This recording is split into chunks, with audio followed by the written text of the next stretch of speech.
So one thing that's been great that our friends have been able to do is donate blood, and they've asked, of course, how they can help, and donating blood and donating platelets is really important, especially for cancer patients, because at the end of each round of chemotherapy, the goal is to get your counts back up, and the only way that you can do that is with help, and that's with platelets and whole blood. And I received a big bag of platelets and two big bags of blood that helped me get my counts back up, and it made me refilling the tank. Yeah, it made me feel amazing. I immediately had this burst of energy, and It got flush. it was wonderful. So that is one thing that everyone can do to help not only cancer patients but accident victims alone. Anybody who needs blood or platelets, anything. You can go to www.aabb.com .org, and you'll be able to find a donation center or a van, a blood drive van somewhere. So somewhere in your community, you'll be able to find a place to donate. Or many of the major hospitals have donation centers you can go to. You can donate whole blood, plasma, or takes platelets. like 5 or 10 minutes for whole blood. It's easy. Yeah, it's super easy, and really needed. Only 2 to 3% of the people who are eligible in Southern California actually donate. And if you think about how many people probably need blood on a daily basis, it doesn't equate. And being so easy and being able to touch so many lives, because one donation can help 3 people, because there's 3 different components of blood. So it's fantastic. It's a wonderful thing to do. Yeah. It was really cool to be in the hospital and to see a bag of really rich, dark blood, good blood going in me. It felt really good. I mean, it's weird.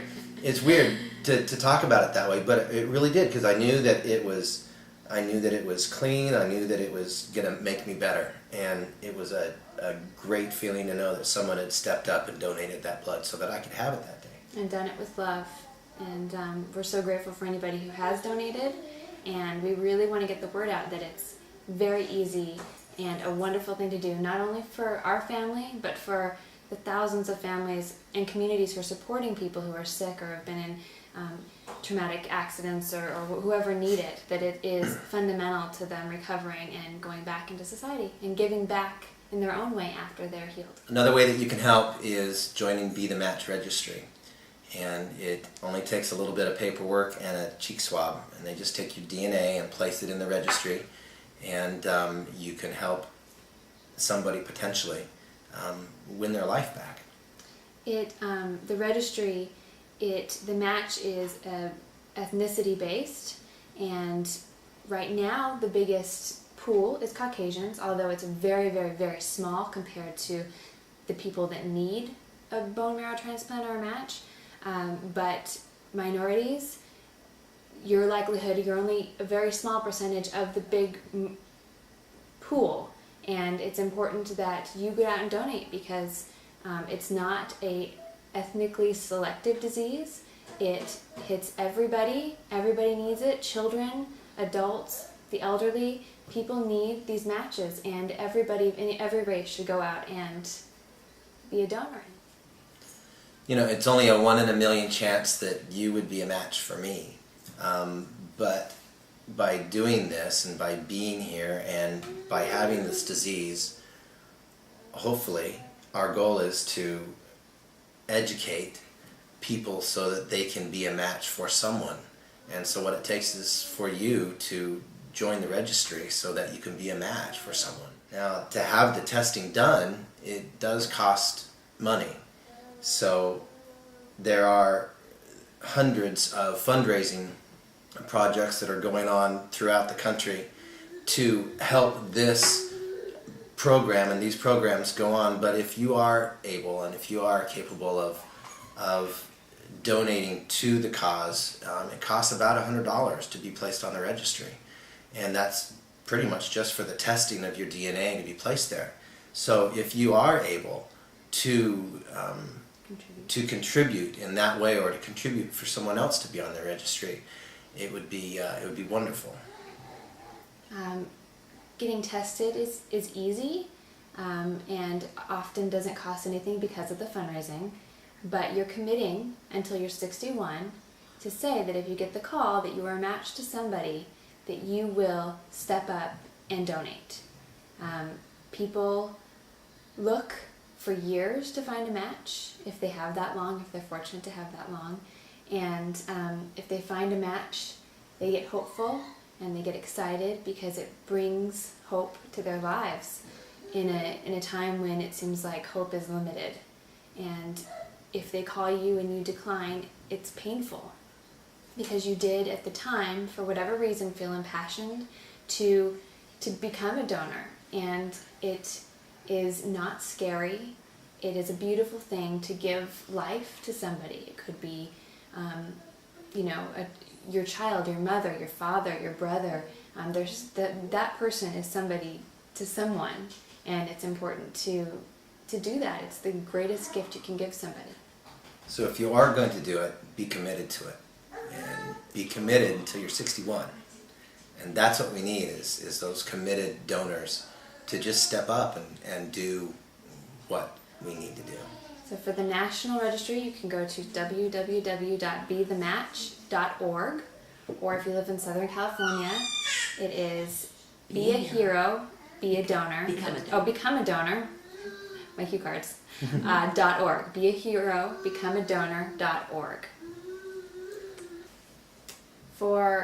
As far as donation goes, 70% of donors can donate via apheresis, which is just like giving blood. It's the same idea where they tap into your vein and your blood will be drawn out, spun through a machine where they pull out the necessary components. My mother is a plasma donor because she's got lots of great plasma and loves to give it.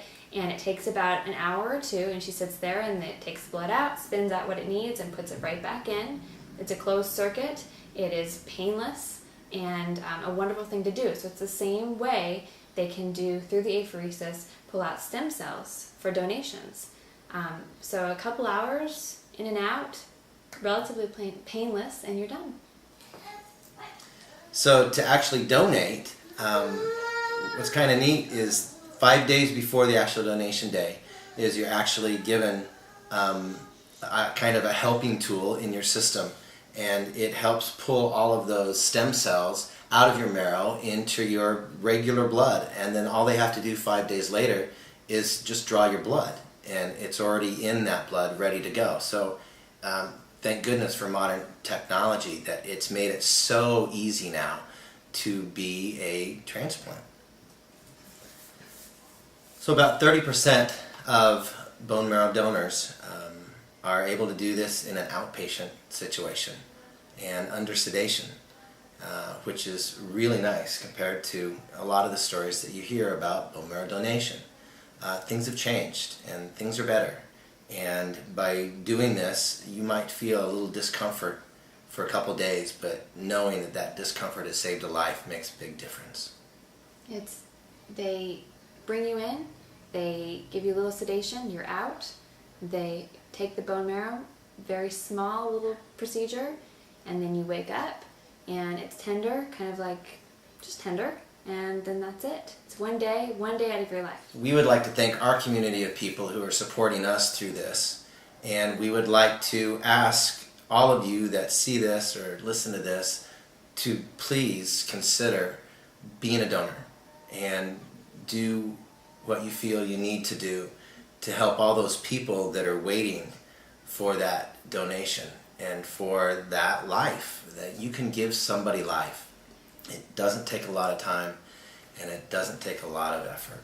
We are so blessed to have hundreds of people supporting us, caring for us, sending us prayers and words of encouragement, and donating blood, plasma, signing up to be marrow donors. And we want it to extend past Todd when he's healed and we are back to our regular life, the ins and outs of what happens in a typical day. We want it to continue, and we want people on the registry to help others like Todd. So please go out there, sign up for registries, donate blood. It will save a life, and in the long run, that's the legacy we want to leave. We want to save, a life, save my husband, support our family, but do a greater good.